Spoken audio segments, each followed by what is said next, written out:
गोरखपुर नाम का एक गांव हुआ करता था। उस गांव में ज्यादा लोग नहीं रहते थे। उस गांव में एक गर्भवती विधवा औरत रहती थी। उस औरत का नाम कमला था। कमला अपने घर में अकेली रहती थी। उसके पति की सारी जायदाद उसके नाम हो गई थी, पर सभी गांव वाले उस औरत को मनहूस औरत समझा करते थे और सभी उससे नफरत किया करते थे। एक बार कमला राशन की दुकान पर खाने का सामान खरीदने जाती है। भैया जी, जरा 1 किलो दाल चावल देना। अरे हाय हाय हाय हाय हाय हाय। अरे मनहूस औरत, मेरी दुकान में अपशुगन करवाने आ गई क्या है? चल जा यहाँ से, मैं कुछ नहीं देने वाला हूँ तुझे। भाग भाग यहाँ से, चल जा निकल।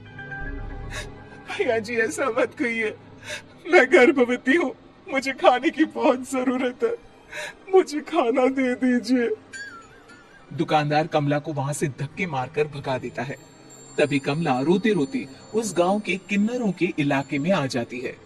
गांव वाले किन्नरों को उसी इलाके में रखा करते थे, क्योंकि वो लोग किन्नरों को पसंद नहीं करते थे और उनके इलाके में रहने से मना करते थे। तो किन्नरों ने उसी गांव में अपना एक इलाका बना लिया था। जब किन्नर लोग देखते हैं कि एक गर्भवती महिला रोते रोते उनके इलाके में आ गई है, तो सारे किन्नर कमला के पास जाकर उसका हाल पूछने लगते हैं। क्या हुआ बहन, तुम्हारी गर्भवती अवस्था में इतनी बुरी हालत कैसे है?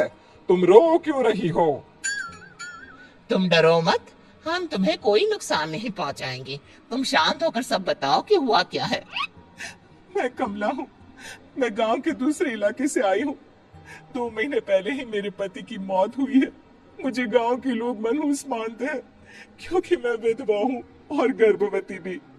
वहाँ के लोग मुझे खाने के लिए कुछ बेचने के लिए भी तैयार नहीं, जिससे मेरा गुजारा नहीं हो रहा था।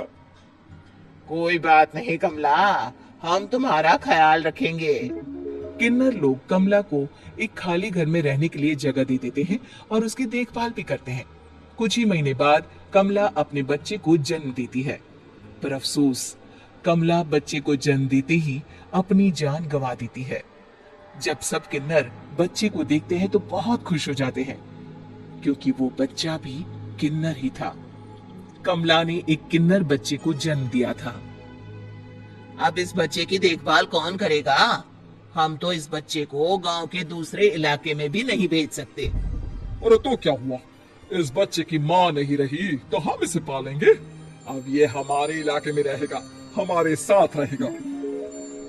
फिर वो किन्नर उस किन्नर बच्चे को गोद ले लेते हैं, उसका नामकरण कराते हैं। उस किन्नर बच्चे का नाम शक्ति रखा जाता है। देखते ही देखते शक्ति बड़ी होने लगती है। उसके रंग रूप बहुत सुंदर थे। वो बहुत सुंदर किन्नर दिखती है। एक दिन शक्ति एक किन्नर से पूछती है, माँ जी सुनिए ना, ये गांव के दूसरे इलाके में भी तो लोग रहते हैं, तो हम वहाँ क्यों नहीं जाते? हम उनसे अलग क्यों रहते हैं? शक्ति, क्योंकि वो लोग हमारे जैसे नहीं, वो लोग हमें पसंद नहीं करते, इसीलिए हम उनसे अलग रहते हैं। क्यों? वो हमें क्यों पसंद नहीं करते? मुझे एक बार उस इलाके में जाना है, मैं एक बार वहां जाकर घूम कर आऊं। शक्ति, खबरदार, जो तू उस इलाके में कभी भी गई तो अपनी जान नहीं गंवाना चाहती तो उस इलाके में कभी कदम भी नहीं रखेगी, समझी? इतना कहकर वो किन्नर वहां से चली जाती है। शक्ति उस किन्नर की बात सुनकर बहुत रोती है। माँ जी, ऐसा कैसे कह सकती है? उन्होंने इतनी सी बात के लिए मुझे इतना डांटा। अब तो मैं उस इलाके में जरूर जाऊंगी।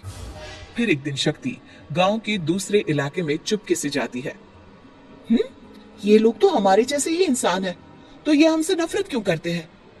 जब शक्ति उस इलाके में पहुंचती है तो गांव के सारे आदमी उसके रूप से मोहित हो जाते हैं। वो लोग ये अंदाजा नहीं लगा पाते कि वो किन्नर है।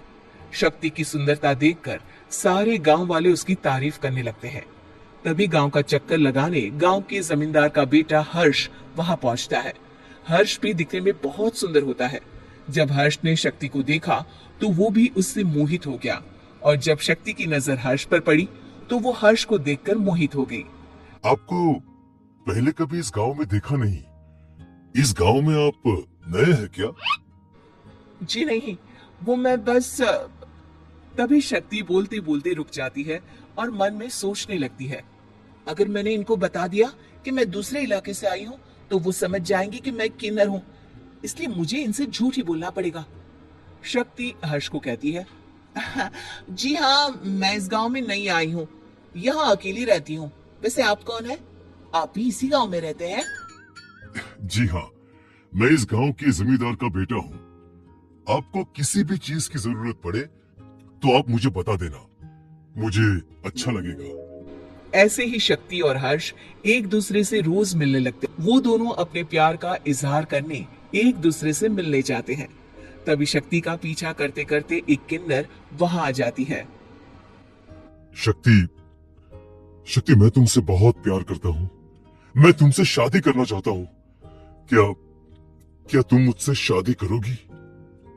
हाँ हर्ष, मैं तुमसे शादी करूंगी, पर मैं तुमको अपने बारे में एक सच्चाई बताना चाहती हूँ जो मैंने तुमसे छुपा कर रखी है। तभी उनके बीच में ही वो किन्नर आ जाती है। शक्ति, तेरी हिम्मत कैसे हुई ऐसा करने की? वो किन्नर शक्ति को खींचकर गांव के जमींदार के पास ले जाती है। हर्ष भी वहां शक्ति को बचाने के लिए पहुंच जाता है। जमींदार शक्ति और हर्ष के प्यार के बारे में सुनकर गुस्से में आ जाता है और शक्ति को गांव के बाहर निकालने की सजा देता है।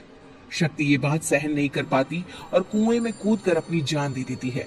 जमींदार हर्ष की शादी गांव की एक लड़की से करवा देता है, पर हर्ष इस शादी से खुश नहीं होता।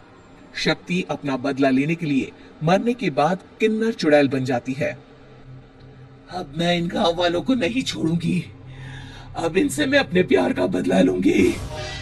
किन्नर चुड़ैल गांव वालों को परेशान करना शुरू कर देती है। एक बार वो रात को गांव के खेतों में पहुंच जाती है और वहां आग लगा देती है। सारी फसल जल के राख हो जाती है। जब एक आदमी रात को उठकर देखता है कि खेत में आग लग गई है तो वो वहां पहुंच जाता है। वो देखता है कि खेतों के बीचों बीच एक किन्नर चुड़ैल खड़ी है और वहां खड़े होकर ताली बजा रही है। गांव वाला किन्नर चुड़ैल को देखकर बेहोश हो जाता है। जब सुबह उस आदमी को होश आता है तो वो सीधा जमींदार के पास जाता है।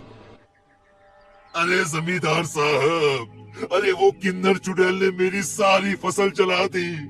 अब मैं क्या करूंगा? क्या होगा मेरा? जमींदार चुड़ैल किन्नर का नाम सुनते ही सब कुछ समझ जाता है। अब वो बहुत डर जाता है। उसी रात को जब जमींदार डर के मारे अपने कमरे में सो नहीं पाता, तभी वहां अचानक से किन्नर चुड़ैल आ जाती है। किन्नर चुड़ैल जोर जोर से जमींदार के आगे खड़ी होकर हंसने लगती है और ताली बजाने लगती है। जमींदार उस डरावनी किन्नर चुड़ैल को देखकर बहुत डर जाता है। तूने मेरे साथ बहुत बुरा किया, अब मैं तुझे जान से मार दूंगी। नहीं, मुझे माफ कर दो, मुझे मत मारो। मैं कभी ऐसा दोबारा नहीं करूंगा। अब तुम जो बोलोगी वही मैं करूंगा।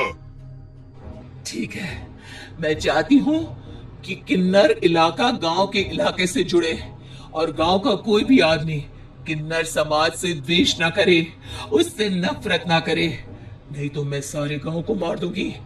और तुम गांव में एक नया कानून बनाओ कि अगर किसी ने भी किन्नर समाज को हानि पहुंचाने की कोशिश भी करी या इनसे भेदभाव करने की भी कोशिश करी तो उनको कड़ी से कड़ी सजा मिलेगी। हाँ, मैं ऐसा ही करूंगा। तुम जो बोलोगी वो मैं करूंगा, पर मुझे जाने दो प्लीज। तब वो किन्नर चुड़ैल वहां से चली जाती है।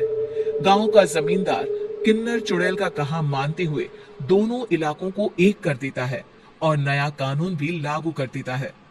तब से वहां किन्नर समाज और बाकी गांव वाले शांतिपूर्वक रहने लगते हैं।